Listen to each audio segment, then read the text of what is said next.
2016 Ford Transit 350 extended high roof, rerouting wire harness cargo area. So first video showed the opening here.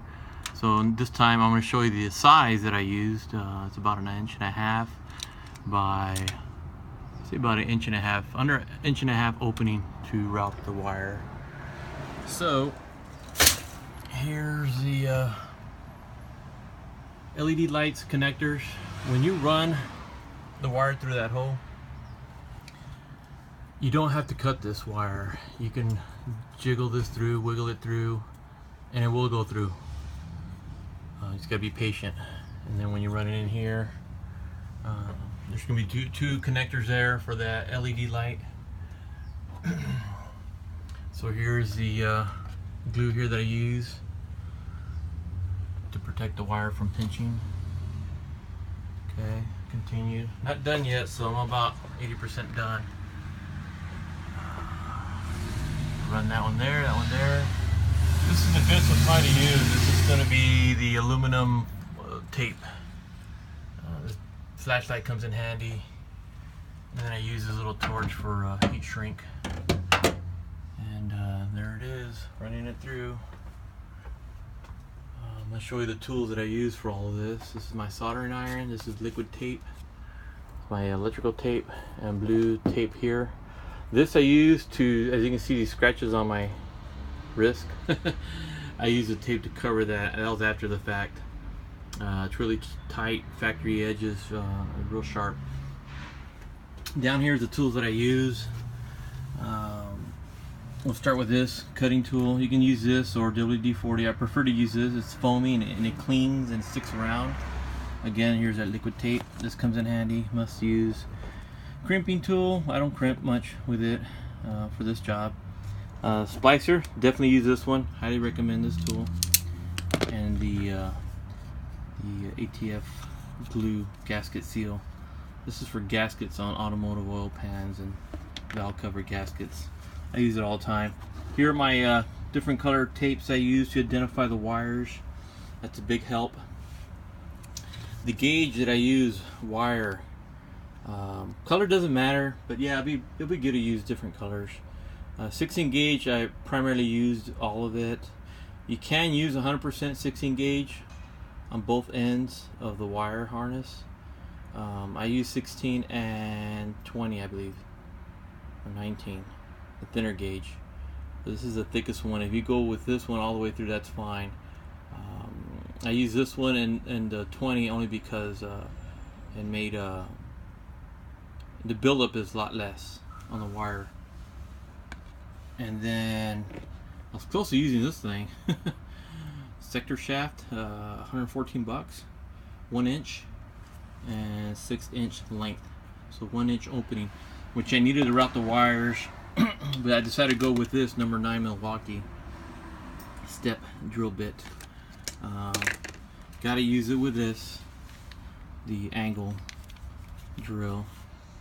It's a must, and I use the maximum size of that is opening 1 1/8. That's what you're going to want to do, is to open up the factory holes in the corner of this. There's no other way around it.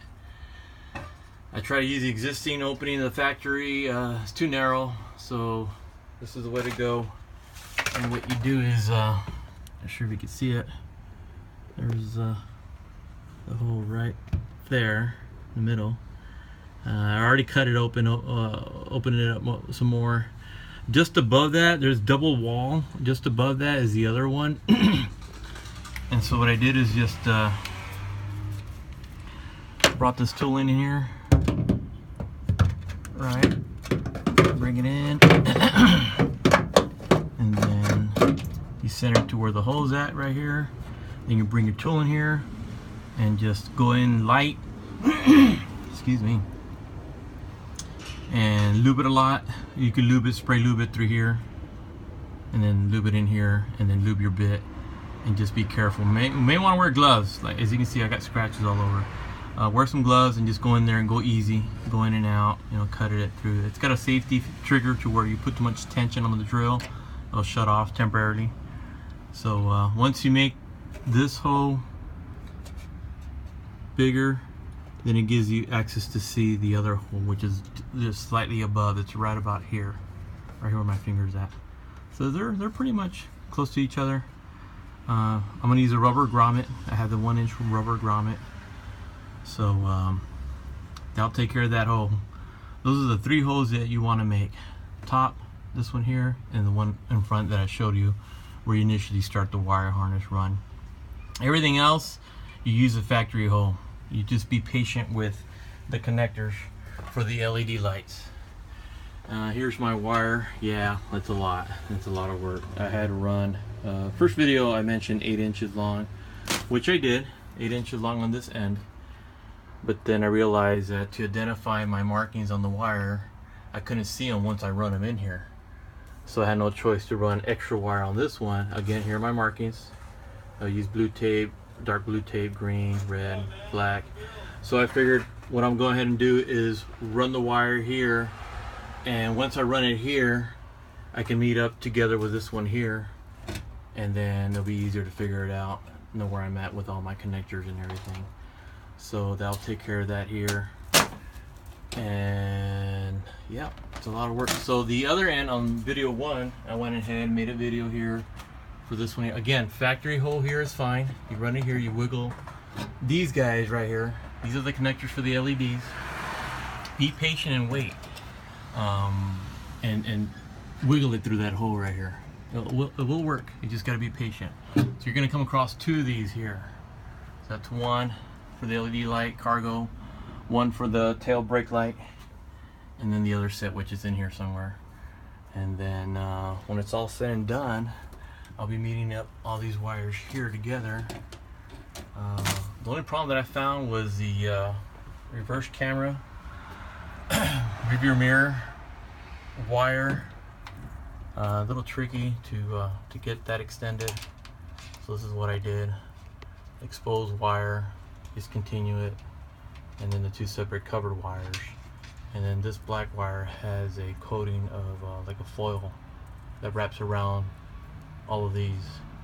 So I'm gonna try my best to copy the exact same thing going to continue, so I won't have any issues. Hopefully it all works. I think it's like for heat, to keep it protected. I hope it's not for signal video interruption. That is part 2 of the video. Maybe a part 3 once it's all finished up and stuff. Obviously it's a lot of work, so we'll see about a part 3. If you get a chance, I'll do a part 3 video on it.